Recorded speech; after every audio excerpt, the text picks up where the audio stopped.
नमस्कार, स्वागत है। आप देख रहे हैं मनचाहा न्यूज़। मैं आपके साथ अंकित सिंह चौहान। हमारे साथ जो शख्स हैं जिन्होंने अपनी एक्टिंग से बॉलीवुड में अपनी अलग छाप छोड़ी है, राजेश सर हैं जिन्होंने टीवी सीरीज के साथ साथ फिल्मों में भी अपनी अभिनय से जान डाल दिया है। हाल ही में स्टूडेंट ऑफ द ईयर या फिर ऋतु का राज कह लें, जिनमें इन्होंने अपनी अदाकारी से ज़बरदस्त राज किया। सर का स्वागत है सर, बहुत स्वागत है। Thank you so much. Sir कैसे हैं? मैं बिल्कुल फर्स्ट क्लास यार, मतलब सर मज़ा आया पटना में देख के। पटना घर है, वही मैं बोल रहा था ना कि 25 साल लगे लोगों को बताने में कि मैं बिहार से हूँ।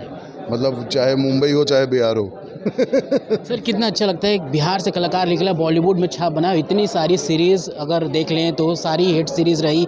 मूवी की बात कर लें तो मूवी बॉक्स ऑफिस पर आई और ज़बरदस्त कमाई करके गई। सर कैसा लगता है? नहीं, खुशी तो होती है, डेफिनेटली आपके काम को सराहा जाता है। ज़रूरी नहीं है कि आप बिहार से हैं, बट बिल्कुल बिकॉज़ बॉलीवुड इंडस्ट्री कहीं ना कहीं हिंदी बेस्ड है और बिहार की भाषा अपने आप में बहुत खूबसूरत है। सो हम लोगों को उसका एक एडेड एडवांटेज होता है। और रही बात फिल्म मिलने की, करने की, तो वो सबके लिए लगभग सेम ही स्ट्रगल है, चाहे वो किसी भी प्रांत से हों। बट खुशी इस बात की होती है, जो मैं बता रहा हूँ कि दुख सिर्फ इस बात का होता है कि बिहार में लोग नहीं जानते हैं। सो आई डोंट थिंक कि वो एक एक्नॉलेजमेंट जब नहीं होता है ना, तो कई बार लगता है कि यार कैसे बताएं लोगों को बिहारी हैं। सर बिहार जैसे छोटे राज से निकलना, बॉलीवुड में जाके नाम कमाना, सर शुरुआत में चैलेंज था। कैसे आप वहाँ पे अपना एफर्ट दे पाए? और अब जब दुनिया इतना सलाम करती है, टीवी पे आती है तो टीवी रेटिंग बढ़ जाती है, बॉक्स ऑफिस पर दर्शक आपको देखने के लिए भागते हैं। सर कितना चैलेंजिंग रहा शुरुआती दौर? नहीं, स्ट्रगल तो हर किसी के हर फील्ड में रहता है यार। और मैं तो बहुत सारे लोगों को बोलता भी हूँ कि हम अपना परसेप्शन जो है ना कि हम बिहार से हैं, और हमें खुशी है, गर्व है इस बात का कि हम बिहार से हैं, बट हमारा परसेप्शन जो है ना कि हम बिहार से हैं, वो उसको बदलने की आवश्यकता है। मुझे लगता है कि अब हम लोगों को सवालों का जो फॉर्मेट है उसको बदलने की आवश्यकता है। रही बात स्ट्रगल की, तो वो स्ट्रगल मतलब फिल्म इंडस्ट्री के हर उसमें है, चाहे आप बतौर एक्टर स्ट्रगल कर रहे हो या डायरेक्टर कर रहे हो। बट ये है कि being a Bihar person from Bihar, जब आप इस रूट से जुड़े हैं, लेकिन आप इस रूट को छोड़ के जाते हैं, तो कहीं ना कहीं हम लोग बहुत ज़्यादा रिस्क लेने वाले लोग होते हैं। हम लोग तैयार रहते हैं कि हमें किसी भी तरह का रिस्क दो, हम पूरा करेंगे। तो वो एक एडेड एडवांटेज हमारे साथ हमेशा रहा है। सर जिस क्षेत्र से हैं आप, जिस बिहार से हैं आप, यहाँ पे खुद एक इंडस्ट्रीज़ है, पर ये सर काफ़ी पिछड़ी है। यहाँ पे आवश्यकताएं उस तरह से नहीं मिली। हम कह सकते हैं सरकार ने उस तरह से इंडस्ट्रीज़ को संभाला नहीं। आप as a Bihari, as a actor जिन्होंने इतना कुछ नाम कमाया, सर बिहार इंडस्ट्रीज़ को कैसे देखते हैं? क्या बदलाव होना चाहिए सर? पॉलिटिकल विलिंगनेस तो चाहिए किसी भी चीज़ को बदलने के लिए, क्योंकि भाई जनता जो है एक सरकार बनाती है, लोगों को रिप्रेजेंटेटिव बनाती है जो आपके विचार को आगे लेके जाएं। So somewhere we feel that now the government, जब पॉलिसी बन रही है और सब्सिडी की बात चल रही है, हम लोग थोड़ा लेट जगह हैं, लेकिन हो सकता है कि हम लोग इस रेस में आगे हो जाएं।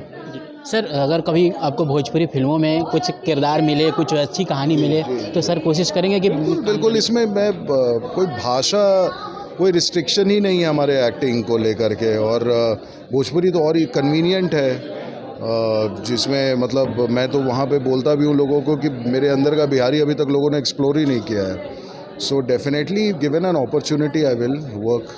सर अगर यहाँ के जो गाने हैं, कभी आप अपनी गाड़ी से घूमते हैं, कुछ गाने सुनने आते हैं, या फिर मुंबई में सब कुछ भोजपुरी के गाने बजते हैं, तो आपको लगता है कि अपना वो घर वाला फीलिंग आता है कि अरे मेरे अपने मैं शारदा सिन्हा की आवाज़ से बहुत ज़्यादा प्रभावित हूँ, और आई थिंक इस वजह से भी क्योंकि हमारी जनरेशन ने शारदा जी को बहुत सुना है। आज उनकी तबीयत काफ़ी ख़राब है, और उस बात को लेकर के थोड़ा चिंतित भी ज़रूर हूँ मैं, बिकॉज़ मेरे जैसे जनरेशन वाले लोग, हम पले बढ़े ही शारदा जी की आवाज़ पे। सो उनकी आवाज़ कहीं भी सुन लूँ, मैं मुंबई में सुनूँ, मैं अमेरिका में सुनूँ, मैं कहीं भी सुनूँ, तो मुझे अचानक बिहार और छठ पर्व की याद तो ज़रूर दिलाता है। सर कुछ भोजपुरी स्टार जैसे पवन सिंह होंगे, जिनको हाल ही में बॉलीवुड के 2 बैक टू बैक गाने मिले, अगर आपको मौका मिले सर कुछ इनके साथ गानों में एक्टिंग करेंगे तो करेंगे? नहीं बिल्कुल मतलब यार हम लोग का कोई लिमिटेशन नहीं है ना कि हम यही करेंगे हम ये नहीं करेंगे. I think anything which suits me, suits my character, suits my personality, and if it suits the subject I think we are always open to do those kind of work. सर रग रग में बिहारी है आपकी, मैं चाहूँगा कि कुछ भोजपुरी के गाने जो कभी आप गुनगुनाएं, कभी. छठ का ये खूबसूरत गाना है इनका जो शारदा जी का. मुझे यार मैं गाना गाता नहीं हूँ, मेरा प्रॉब्लम है कि मैं गाता हूँ तो लोग बोलते हैं कि एड्रेस पूछ रहा हूँ. सर मेरे मेरे दर्शक सर सुनेंगे. यार क्या बोलूँ मैं. पहिले पहिल हम कैनी छठी मैया बरत तोहार. पीछे आवाज़ ज़्यादा सुंदर है. क्या बात है सर. सर जाते जाते हमारे दर्शकों से क्या कहना चाहेंगे? बस दिवाली की ढेरों शुभकामनाएं, छठ महापर्व की ढेरों शुभकामनाएं. इसी तरह अपने प्यार को बरसाते रहें और बस बिहार में रहने वाले लोग भी बिहार का नाम रोशन करें. Thank you so much sir हमारे साथ जुड़ने के लिए. राजेश सर थे जिन्होंने सीरीज़ से लेके बॉलीवुड फिल्मों में धाक जमाया. भोजपुरी की बात भी हुई तो इन्होंने बोला जब मौका मिलेगा अच्छे किरदार अच्छी कहानी ज़रूर काम करेंगे. बाकी आप कमेंट में ये बताइए क्या अच्छा लगा. नमस्कार.